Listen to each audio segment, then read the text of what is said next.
Due to the nature of today's show, parental guidance is strongly suggested. Next. So I was the forced down. boyfriend was the one that forced you? Yes. And then to be with the 20-year-old? Yes. And how old were you at this age? I was 14. You were 14. Yes. How old was your boyfriend? He was probably 18 or 19. Your boyfriend was 18 or 19? Yeah. Did you know that at the time? Yeah. Did he know how old you were at the time? Yeah. Okay. Now, on Shape. As a photographer, I've seen women wish they could change themselves, covering what they thought was imperfect, hiding what was always beautiful. So I created the Shape campaign to help women everywhere, from all walks of life, to find their light through a journey of transformation. With first a photo shoot to see themselves through a new lens, and then a conversation to share their story with the world. This is a celebration of not only beauty, but of every shape, every color, every story, and every soul. I am Raquez Rouse, and this is the Shape campaign. Welcome back to another episode of the Shape Campaign podcast. I'm your host, Raquez Rouse. Today, we are all about unveiling truths.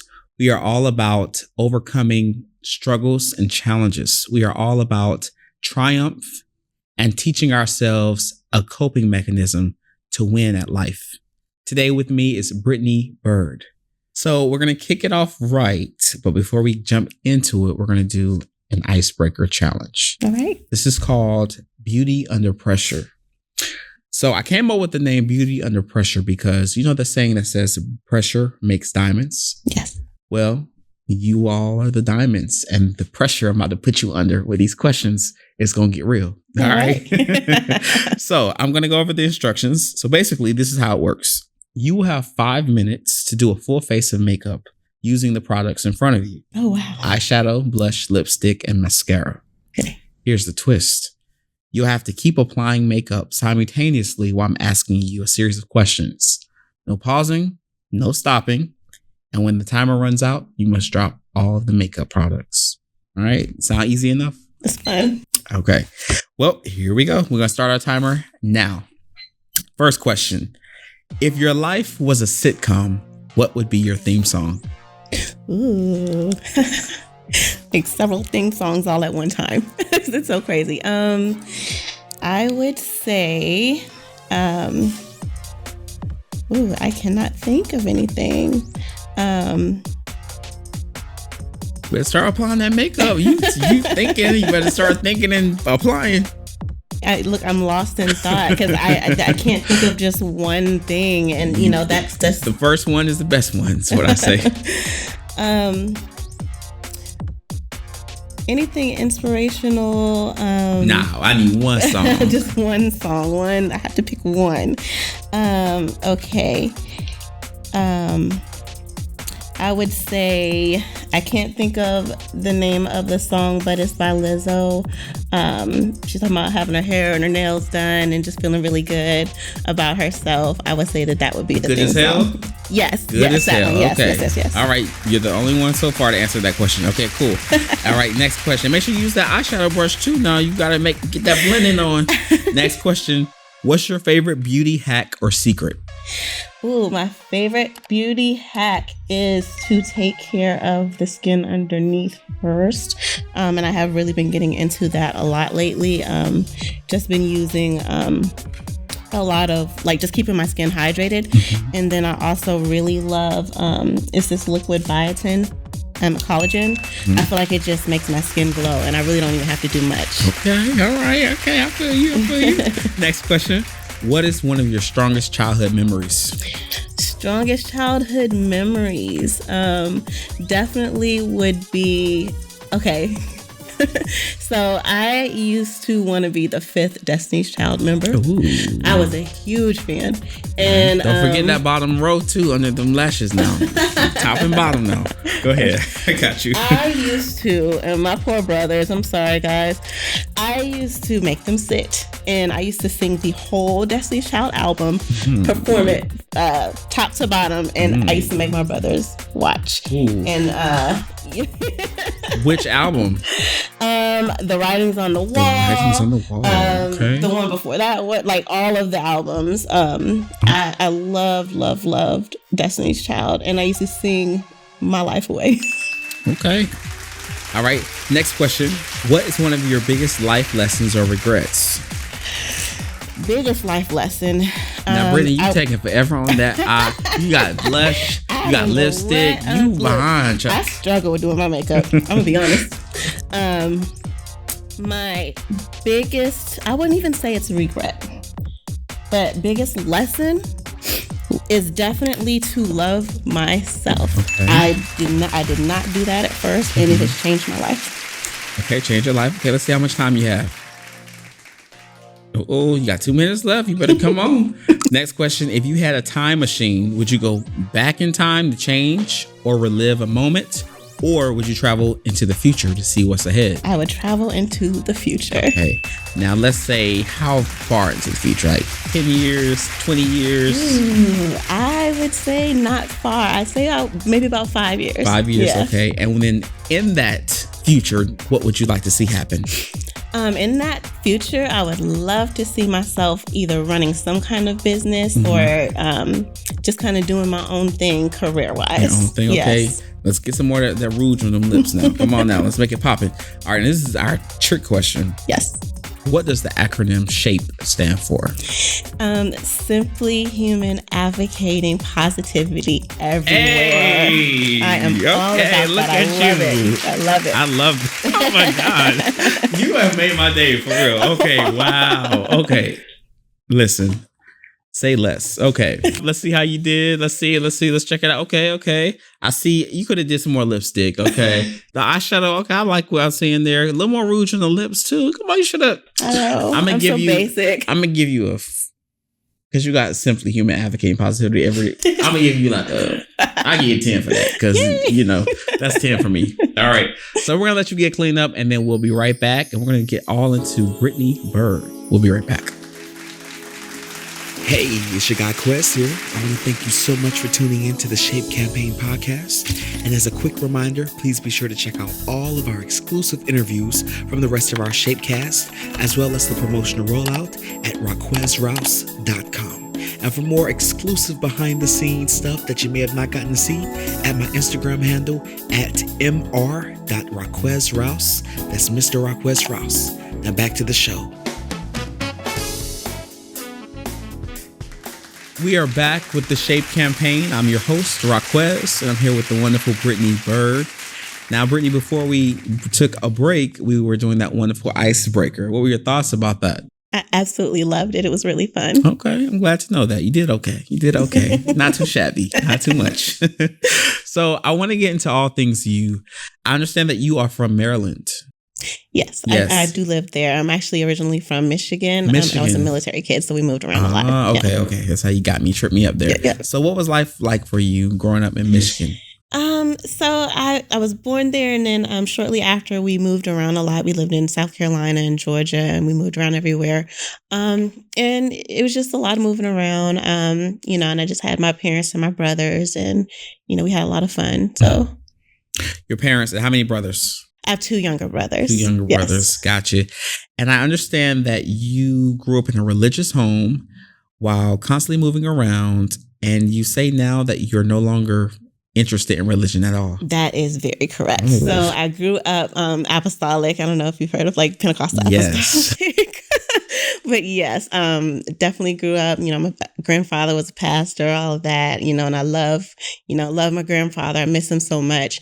But that was pretty much all I knew growing up. And then, as I got a little bit older, and I've always been a type of person to ask questions because for me, things have to make sense.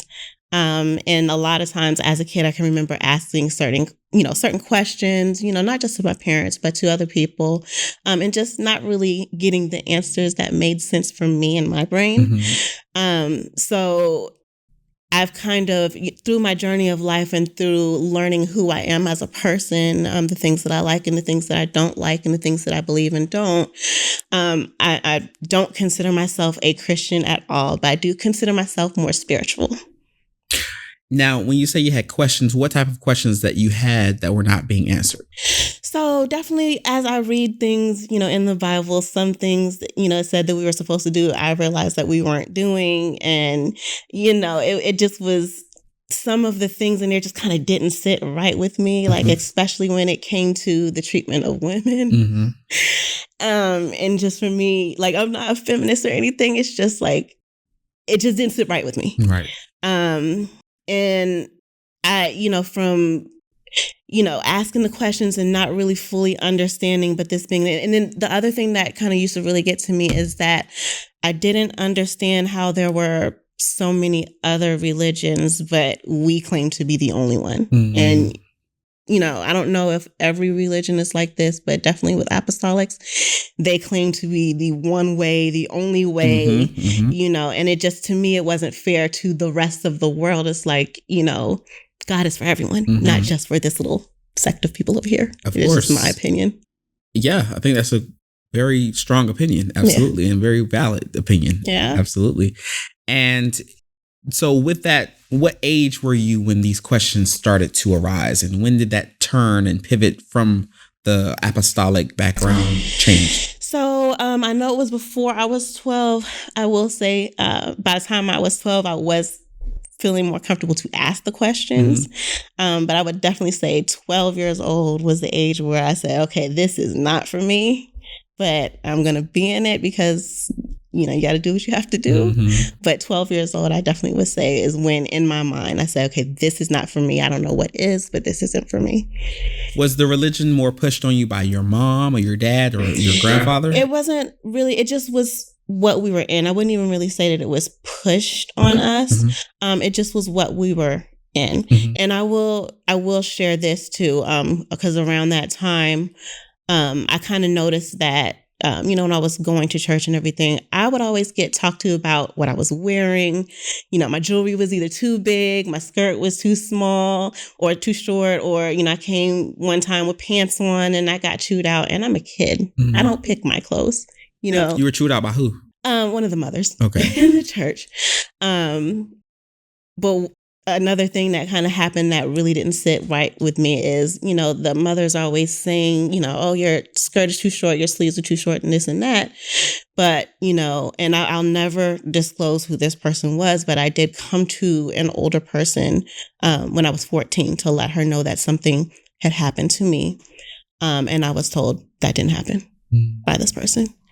And for me, being a kid and looking at these people and thinking that, they have all the answers and they have, this tight relationship with God, it kind of caused me to really think that it didn't happen the way she said it didn't happen. And I second guessed everything in my life going forward, every relationship I was in, friendships, if I was being treated wrong or if something was happening to me, I would always say, oh, it didn't happen that way, or maybe they didn't mean it that way, or, Yeah, and we're going to actually get into that more. Okay. What you're kind of touching on. I do want to circle back to, you say you were chewed out by one of the mothers in church. And then my initial question to you was religion pushed on to you more by your mom or your dad? So if clearly there has to have been some type of inconsistency amongst them if they found that it was okay for you to wear pants, right? Yeah, I wouldn't say that it was push. It just was what we knew. Okay. So, and when I would come to them crying about, something that another mother would say, they would always say, well, but what I'm saying, watch your clothes. What I'm saying is, though, they allowed you to wear it, so they didn't see anything wrong with it. Right. So they didn't have the same consistency of belief pattern as the mother. So exactly, that's where it's like, okay, well, who should I listen to, my parents or this mother that I don't live with? And that's where it was confusing for me, and And then it was confusing because I could wear pants at school, but you better not come into that church with pants on. It's just, and to me, I feel like there's bigger fish to fry than a woman wearing pants. Of course. Absolutely. And your father, I understand he was in the Air Force. Yes, he was in the Air Force. And you moved around a lot. So tell me about some of the places you moved to. So you say you lived in Michigan. Where else? Yes, I was born in Michigan, and then him, my mom, and I moved to Sumter, South Carolina. And then I moved back to Michigan, and then I moved to Georgia, to Valdosta, Georgia. That's where my brothers were born. And then my dad and I moved up here to Maryland, and then my mom and brothers came a little bit later. My dad actually got to travel all over the world, though. So when he had to go overseas, we would just stay here. So those are kind of the places that I lived when he was in the Air Force. Now, since I've been an adult, I've been able to kind of move around a little bit and, go to some different states as well. Now, what was that like for you as far as developing friendships and social skills and all those things? Were you closer with your brothers? Did you have friends outside of your family? I was more so closer to my brothers. Being a military kid, and especially, back in the day, I'm talking 20, 30 years ago, we didn't have social media. So when you moved, you just moved. And you didn't keep those friends. When you become an adult, you kind of can go back and keep some, but people don't really remember you. So it was kind of hard to know. The kids nowadays have it a little bit different because they can connect with social media. But my friends were basically who I went to church with. And then, when I was at school, and I would definitely say I was more comfortable at school, like with my friends. Comfortable at school with your friends. Yeah. And I understand that the dynamic amongst you and your mom and your brothers, I should say, and your dad, just say your whole immediate family, it's an interesting dynamic. Why don't you talk about that? I'll let you share the dynamic as far as your mom's relationship with you and your mom. So me and my mom are doing really good now. I would say that my entire family, especially within the last couple years or so, we've all been working on healing. Okay. And we've all we get closer and closer as the years go on. And we just try to keep that open communication now. My brothers, I know I have one that lives in Texas, and I have one that lives in Virginia. And, we try to see each other as much as possible. And just, they love seeing their grandkids and, just having that beautiful dynamic. Well, let's go back. You said now. So before, as a child, what were things like for you? I definitely would say that everyone has to grow and learn. And now that I'm a parent myself, I realize that it's a learning curve. And so I definitely think that it was a learning curve for them as well. Trying to juggle parenting and work and school and everything that they had to deal with, I'm sure that it was a lot. I'm going to ask you a very serious question. This is more candid, and I don't want to break the fourth wall, but I'm going to break it a little bit. I want you to feel liberated, because I feel like you're backing out. And I want it, my role here is to guide you through this conversation, but I want to guide it in a way that's authentic. And I want to guide it in a way that's true to who you are and your story. The SHAPE campaign is for you to share your story, not in a way of exploiting you or exploiting your family or your loved ones, but it's a way of sharing your story, because no one can tell your truth like you can tell it, right? And then also, your truth is based on what your experience was. It doesn't matter what anybody else feels about it. Yeah, of course, there's always other perspectives, but your truth and your perspective is the only one that matters in this moment. So when I ask you a question about these things, because we both know what we talked about before, but I want to make sure that you feel like this is a safe space, because I don't want you to feel like I should have said that later and it could help somebody. We'll be right back.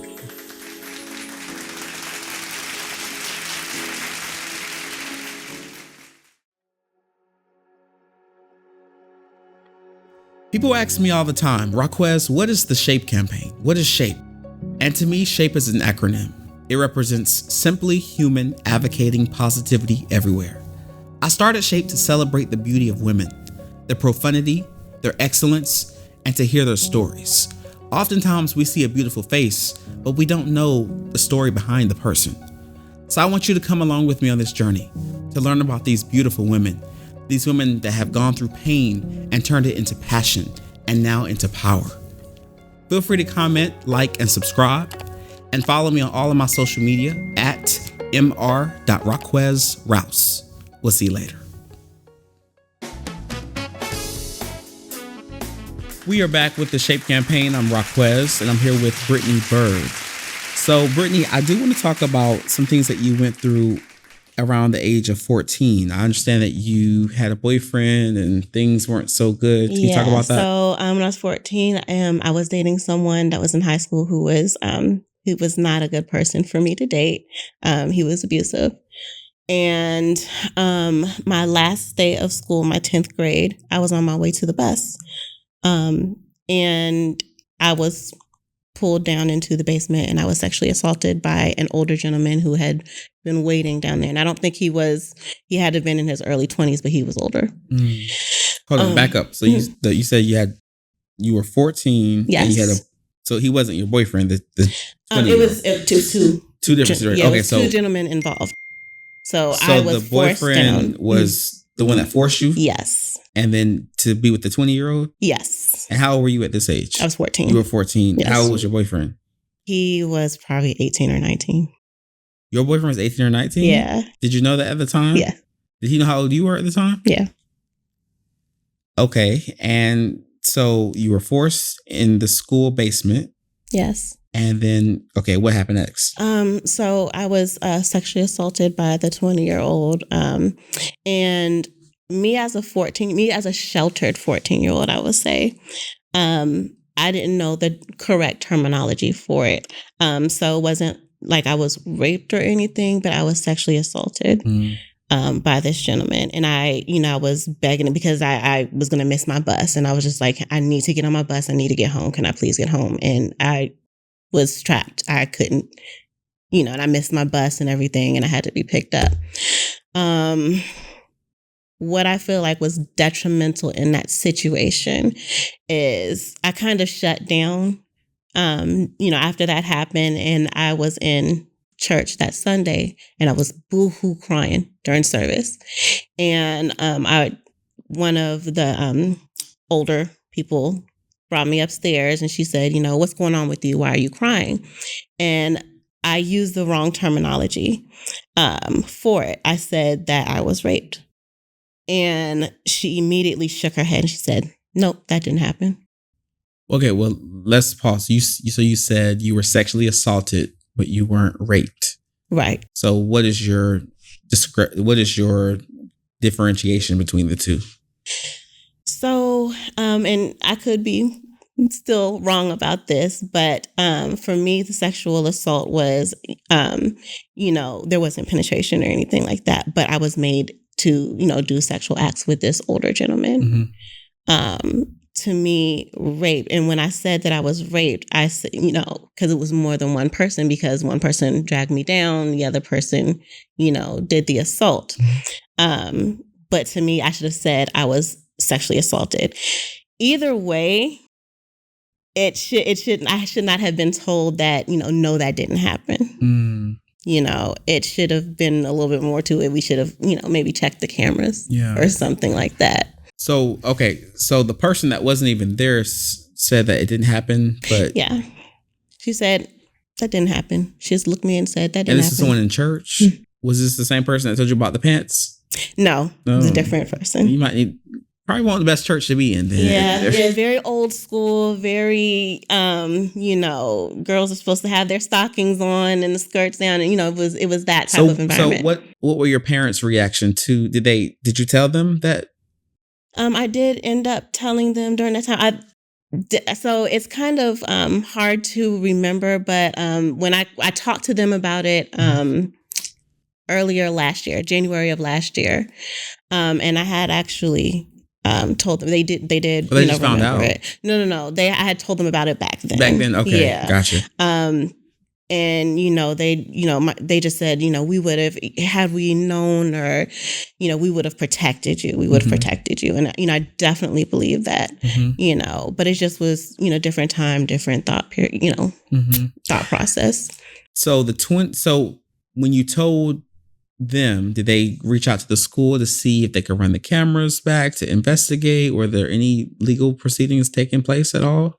Not at that time. Not at that time. So it was at some point? Well, we kind of wanted to do it now, but I mean, it's been over 20 something years at this point. So like when we talked about it, I just let it go. You let it go now maybe because of the situation, but mentally did you let it go? It recently. So I carried the situation with me for years and years and years and years. And it got to the point where I was having, panic attacks and all kind of things because I carried this. But part of me kept telling myself it didn't happen. So it was a lot of that going on. And it was when I went to therapy for it about 5 years ago that I started unpacking all of that. So I wonder, because this is the second instance that I'm hearing you say it didn't happen. The first time was the woman at the church telling you that it didn't happen. Now you're telling yourself it didn't happen. And when we think about the term of gaslighting someone, right? And making them doubt their reality. But when you're gaslighting yourself, how does that show up? So I didn't even realize that I was gaslighting myself all this time. Gaslighting myself is what I did, where I push it to the back of my mind. And when the pain came back up, don't think about it. I'm gonna push it back down. And I did that all my life. And not only that, but in the relationships that I was with and friendships that I was with when there was toxic behavior, I always gaslighted myself when I said, I would hear a comment that a friend would make and I would say, well, maybe she didn't mean it like that. Or, I'm in a relationship with someone, in my early 20s and he's doing abusive things. And I'm like, well, maybe it's because I did something, or maybe. Well, there's a big difference between saying maybe someone didn't mean something like that as maybe that's giving someone the benefit of the doubt. And there's a difference between someone being taught, abusive to you and you're saying, maybe what did I do? Because I think those are two distinct, you see what I'm saying? Because someone saying something, you take and get saying, well, maybe they didn't mean it in that way, and asking them to clarify is one thing. But then someone intentionally being abusive towards you and you saying, what did I do to cause this to myself? Yeah. Those are two different things, in my opinion. Yeah. You see what I'm saying? Definitely. And I did that with everything. And it was to the extreme. A lot of times, I didn't know about emotional abuse. I didn't know about mental abuse. I didn't, know about those kind of things. I didn't know that that's what that was. So I always would try to rationalize it. And, I always say, well, this person's with me, so they must love me. But, the behavior, maybe it's because they're mad at something I've done, or maybe I could have did this better or that better, not realizing that it's emotional abuse and not realizing it's mental abuse or anything like that. So with that relationship at 14 years old, how do you enter an abusive relationship at 14? Like, I'm trying to wrap my mind around that, because in my mind, how much of a relationship do you have at 14 years old? But with an 18-year-old, how did you meet him? He was from school. We went to the same school. So he's a senior? Yeah. And you were a freshman? Yes. Did he pursue you, or you pursued him? He pursued me. And I don't think that's the question I really should be asking, because it doesn't matter. Like, it was wrong regardless. Yeah. Yeah. Wow. Well, I'm sorry that happened. I was actually in 10th grade and he was a senior, but I think he had done an extra year. Yeah. But it was more so, I think I was scared of him, to be honest. Of course. Yeah. Absolutely. Yeah. I can see why. Yeah. Absolutely. Now, let's fast forward a bit. I understand that there was something recently that happened in your life within the past year. Talk about that. Yes. So I was with someone, and I am going to go a little bit later into detail with this on my YouTube, because there's just so many components to it, but I'm going to give a nice summary of this. I was with someone, and this person had some kind of behaviors that I had talked to him before about. And I ended up finding out in February of last year that these behaviors were illegal behaviors, very detrimental behaviors. And when I found out... Detrimental to who? to vulnerable individuals who cannot stick up for themselves. So that could be, you mean like people that are disabled or people who are under the age. Children. So let's just call it minors, children. Okay, gotcha. Yeah. And so I discovered some things that were going on immediately. Actually, no, I wouldn't say I checked first. And I said, did you do this? This person gave a reason for why this demographic. Mm-hmm. And I contacted the police. Because for me, and I know that, and I don't want to judge other people who have stayed in these situations because everybody's mindset is different. But for me, I couldn't do it. I couldn't stay. So I immediately contacted the authorities. They came, house was raided, devices were taken. And then, I started the proceedings to separate myself from this person. Through those proceedings, to me, my speculation is that family members knew because of their reaction. Family members of that person? Yeah. Okay. And I don't know for sure, but by their reaction when I said, and kind of the things that were set in place, because I was asked not to destroy this person's life, and then they worked very hard to destroy mine. You were asked not to destroy that person's life, but they were doing things to destroy their own life. Destroy mine. Right. What I'm saying, in hindsight, they're doing things to destroy their own life. It has nothing to do with you. And that is very true. You know what I'm saying? Again, it goes back to that gaslighting. Yeah. Patterns, so it's like you're asking me not to destroy their life. Yeah. And if they weren't doing what they shouldn't be doing, no way, there would be no reason to say that. Absolutely right. You know what I'm saying? You are absolutely right. So that's a little strange. We'll be right back.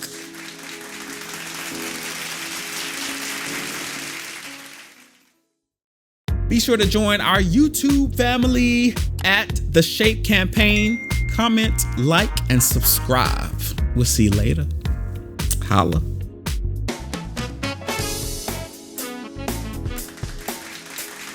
We are back with The Shape Campaign. I'm your host, Raquez Rouse. I'm here with Brittney Bird.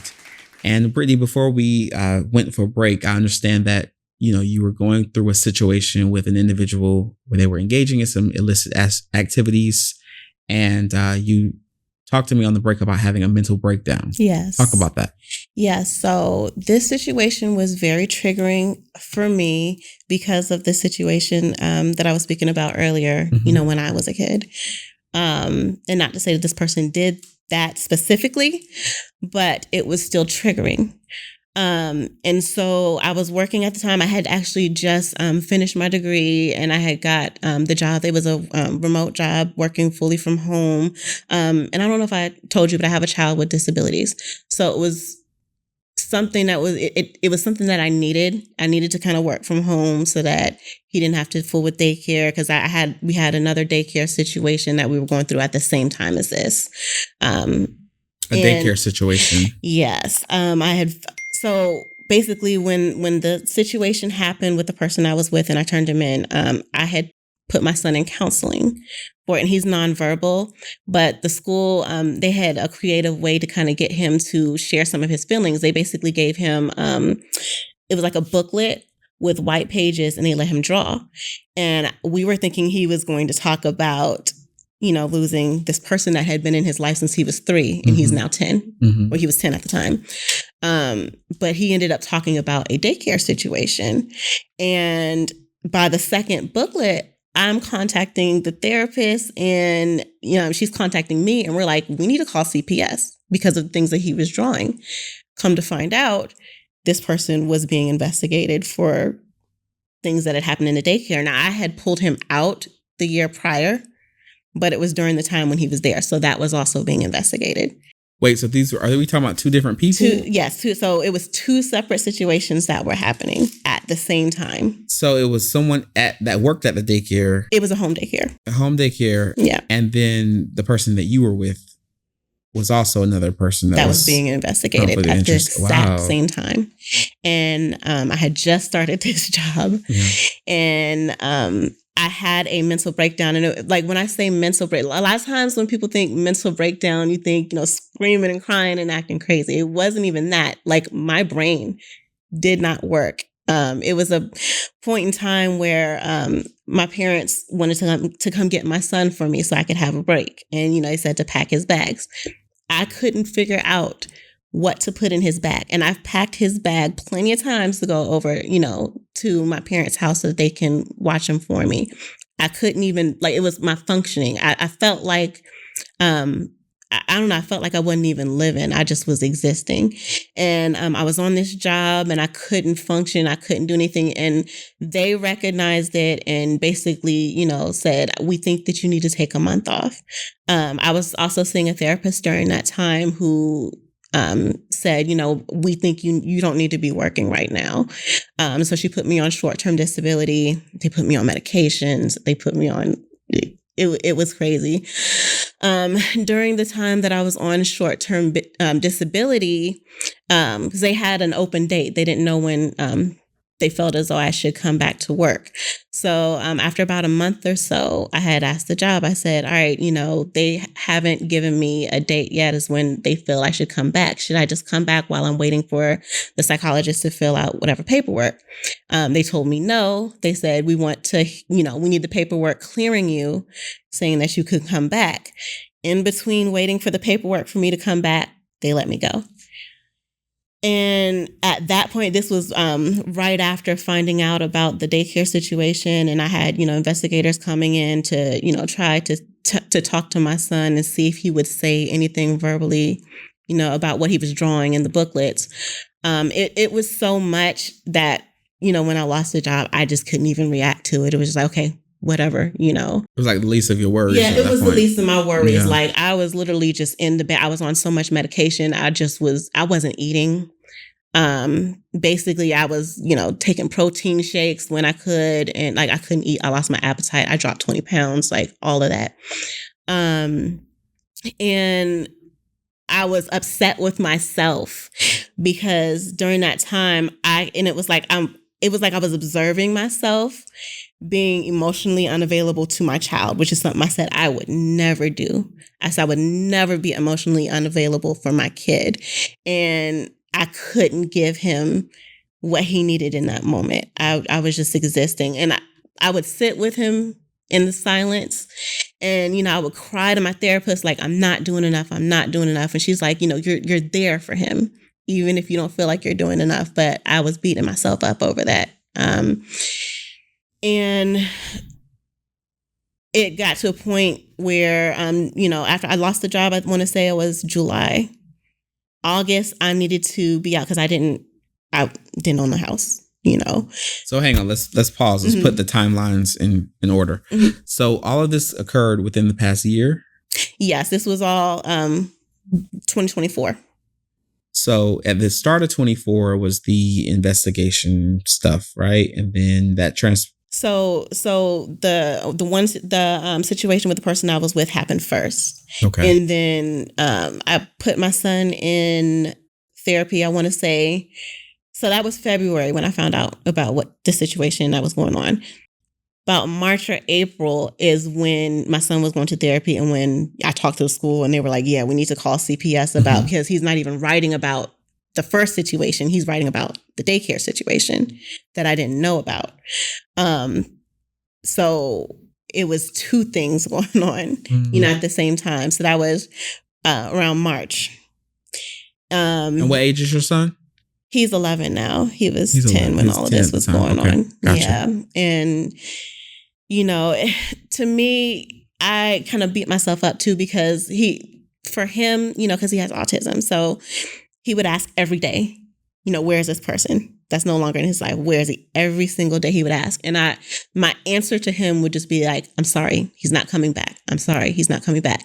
But I didn't explain to him what was going on. So, how do you explain that to a 10-year-old? I don't know. Because my son talks to me. He's more verbal with me when we're at home. Mm-hmm. And it was like maybe 2 or 3 months down the line where and it broke my heart. He said, did he die? Did he pass away? And then it dawned on me, to him, this person's here, gone. So he thought he had passed away. And, that's when I say, oh no, baby, I'm so sorry. No, he didn't pass away. And I, because he was being open and because, I doubted what he could understand. Mm-hmm. And when he's asking these questions, I'm like, I'm going to answer his questions. Mm-hmm. No matter how hard this is, he deserves to know. So, I explained it to him. I, basically said that, this person did a very bad thing. This person cannot be back in our lives anymore. And, this person is probably going to, have to do I said big person timeout. I said, how, when you're in school and you do something that you're not supposed to do and you get like a 15-minute timeout. Mm-hmm. I said, well, adult timeout is a little bit longer. And that's kind of how I explained it. He asked if it was his fault. And I said, no, you didn't do anything wrong. So I wanted to make that clear to him. And after that, he still every once in a while will ask. But I think that he understands a lot more now. So my question to you is, where does the being hard on yourself come in? Like, why were you hard on yourself? What were you hard on yourself about? I was hard on myself about everything, mm-hmm. Everything. And that's just been, my entire life. I just, I sing, but I can't stand my voice. And I judge my voice all the time. I model, but I thought I was ugly. In relationships, when things would go wrong, I would think it was because I was unlovable. I always put it on myself. And I'm still working through why I do that. I've very recently been able to kind of start going back mm-hmm. and addressing those things and trying to figure out why I do that. Mm-hmm. But I would say that for me, I've always had, I don't know if you've ever looked into like anxious and avoidant attachments in relationships and friendships. Mm-hmm. I was an anxious attacher. So I always chased after friendships and relationships and wanted people to be there for me, but I always would attract like emotionally unavailable people. And I wouldn't say every relationship. That sounds like to me, and I'm not a therapist, so mm-hmm. I want to make sure I'm clear on that. But that sounds like to me when you describe you being told something didn't happen to you and you know vividly that it happened to you. Yeah. When you're telling me also that you feel like you sing, but you don't like your voice. You mm-hmm. model, but you think you're ugly. Mm-hmm. All of these things. And you also say that you say you attract, but you're drawn to people that aren't emotionally available. That sounds true. Like there's some type of almost like like you don't trust yourself. When you tell yourself what he did to me was because of me. Yeah. It's almost like a self-destructive kind of thing. You know what I'm saying? Where it's like I know this is the real, but I don't trust myself enough. And I feel like that's where religion ties into my thinking. Because, like we talked about before, there were things I saw where it's like, this isn't making sense. But no, because this is what we're in and this is what we have to do. But it's not making sense to me. But everybody else seems to be getting it. It was that kind of thing. And then, it even tells you not to trust your heart and not to trust your instincts and things like that. Not to your own understanding. Exactly, mm-hmm. exactly. So I think it's programmed. Mm-hmm. I think a lot of people are programmed not to trust your own instinct. So would you say that, what was the earliest memory that you have of you being told not to trust yourself or made to feel not to trust yourself or believe yourself or believe in yourself rather? For me, just the moment that stands out is telling someone about my assault and them telling me that, mm-hmm. I didn't, because at that age, I was still like, when I was that age, I didn't know about mm-hmm. everything else. Yeah. All I knew was what we were in. Yeah, I didn't know, but I didn't have a phone during that time. So it was, I just was very sheltered. So it was all I knew. Mm-hmm. So to me, in my mind, I'm like, this person is a person with authority and this person and God are like best friends. So it's gotta be me. That's in my mind what I was thinking then. And that was just how I operated. Brittney, we live in a time now where we have ChatGPT and AI and all these things. I remember growing up, movies like Terminator and all that. And it talks about how the robot, there's in this movie, Child's Play with Chucky. I'm just using this as an example, but there's a scene in the movie where he's seeing how one of his kids' friends, so the boy Andy is his owner, and his friend is jokingly playing with him, but Chucky thinks he's seriously hurting him. Mm-hmm. So he goes to attack his friend, but Andy gets mad at Chucky because he's like, "What are you doing? That's terrible." But Chucky's mind is confused. Like, weren't you being hurt? And it's almost like that same kind of, I know it's a kind of abstract analogy, but the same way, like as an AI is programmed to think a certain way, Mm-hmm. and then when you program it that's contrary to what it's supposed to be, it self-destructs. Yeah. Because it's like, now I don't even know if this is what I'm supposed to. Does that make sense? Yes. And I feel like that was how I operated up until this, everything that happened last year. Yeah. I will say that I don't know if you've ever like looked into people who can, trauma can rewire your brain. I feel like that's kind of what happened with me, because I had that programming where it was just an automatic thing to self-doubt myself, or automatically I would go into that. But I've been able to kind of rewire through not just therapy, but also healing my childhood wounds, therapy, looking back at certain things and learning to love myself. I've been able to kind of rewire my brain so where now I do trust my instinct. And now, I think about this a lot too.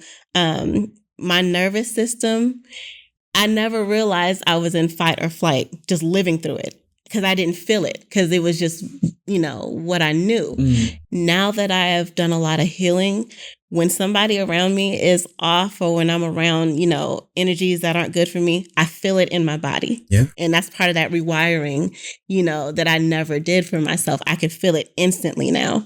So what you're saying is, before the healing, if you were in fight or flight mode, you didn't realize that was. It. So what did that feel like though?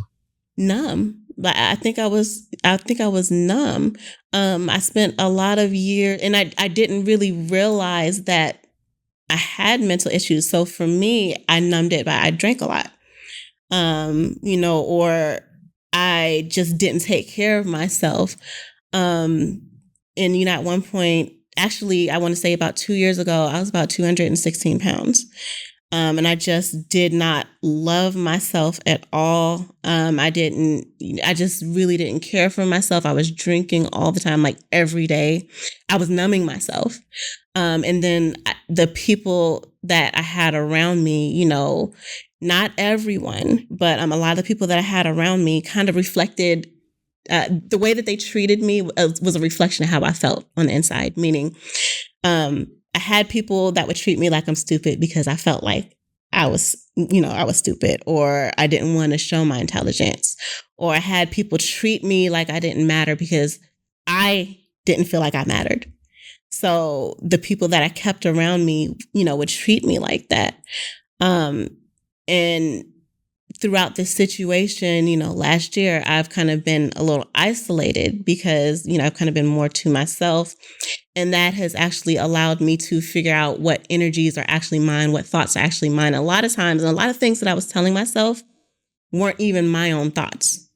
They were thoughts that other people have felt or said about me or to me that I took on. And so I kind of started taking off those thoughts, figuring out what I really actually feel about myself.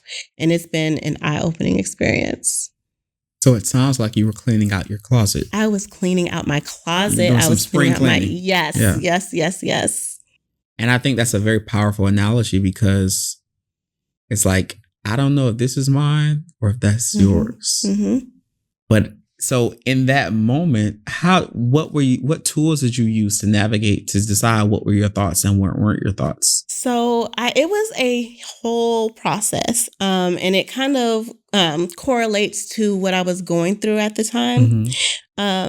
So this was around August, and I ended up moving. I had to find an apartment, for me and my child and the dog. And I wasn't working, so I don't know how I'm going to pay for this apartment, but, moved in, and I was in a lot of struggle.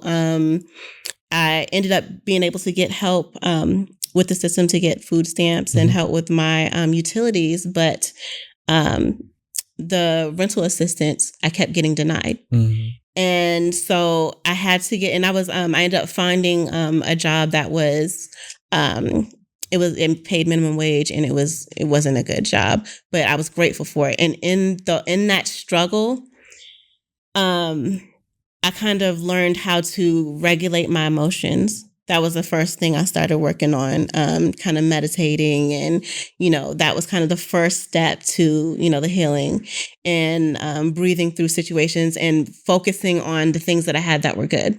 Another thing that I did was I started moving my body. I love to dance. That was another thing that wasn't allowed in the religion that I was in. Dance was a no. But that's my passion. That's what I love to do. I love to move, my body. And so I started doing that, which was healing for me.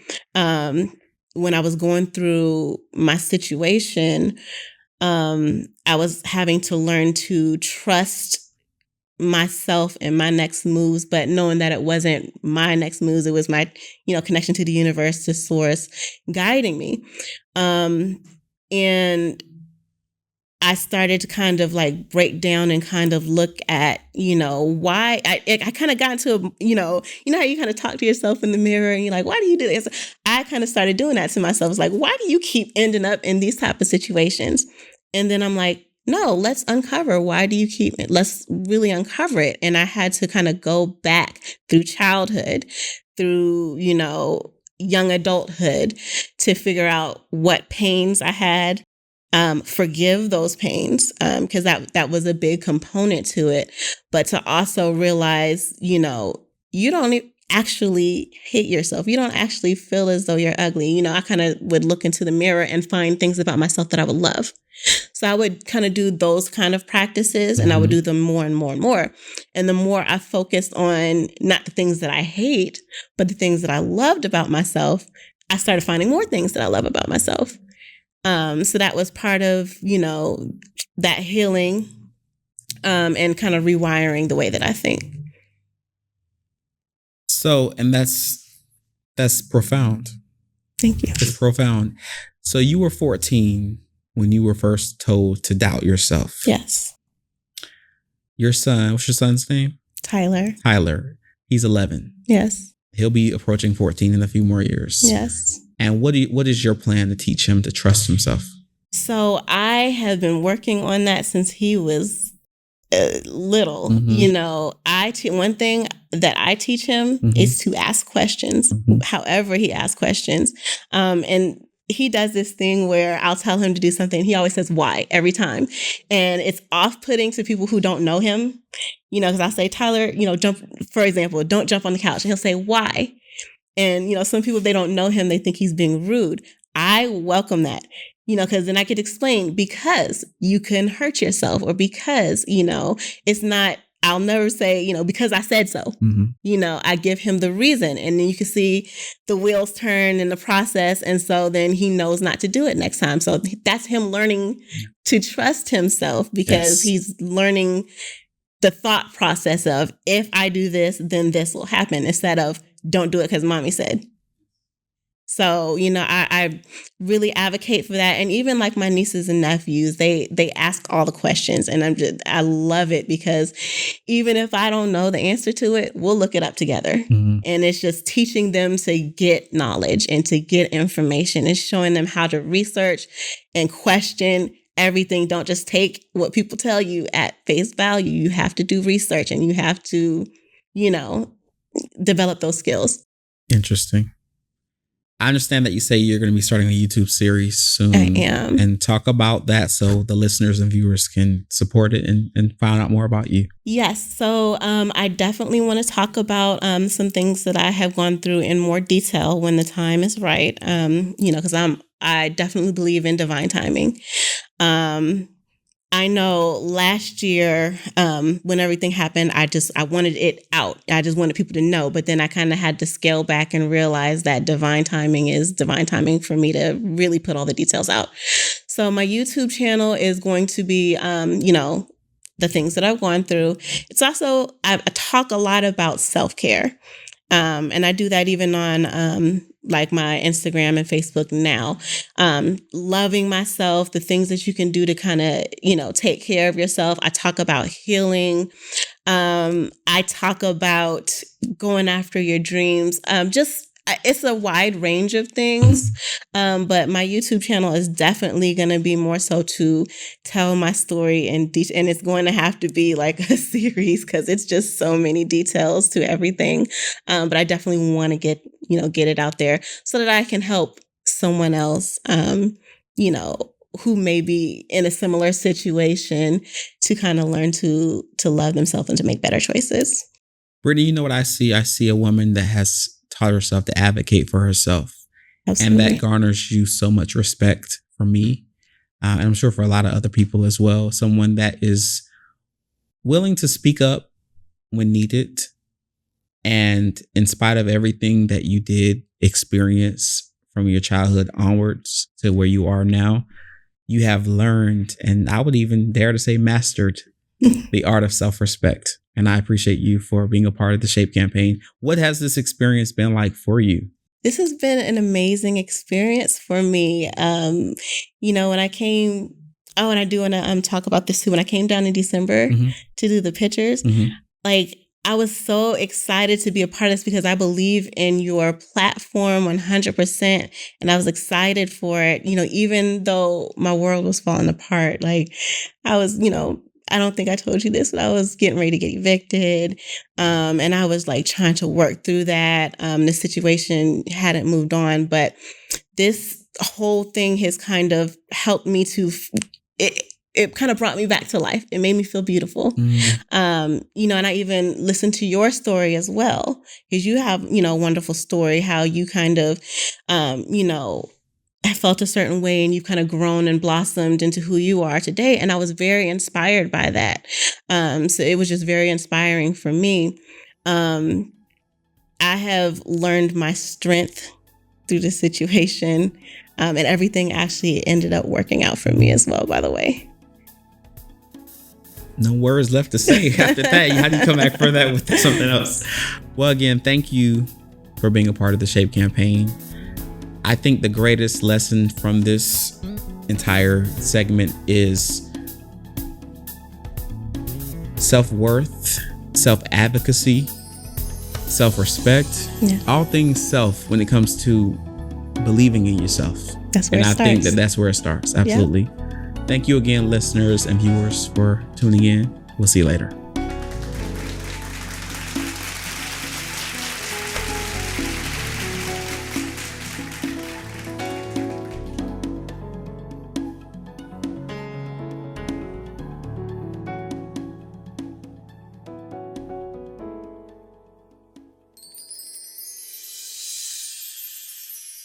Think you've got what it takes to be featured on our next season of the SHAPE campaign? Well, submit your photo to raquezrouse.com. We'll see you later. SHAPE. Stay tuned for our next episode.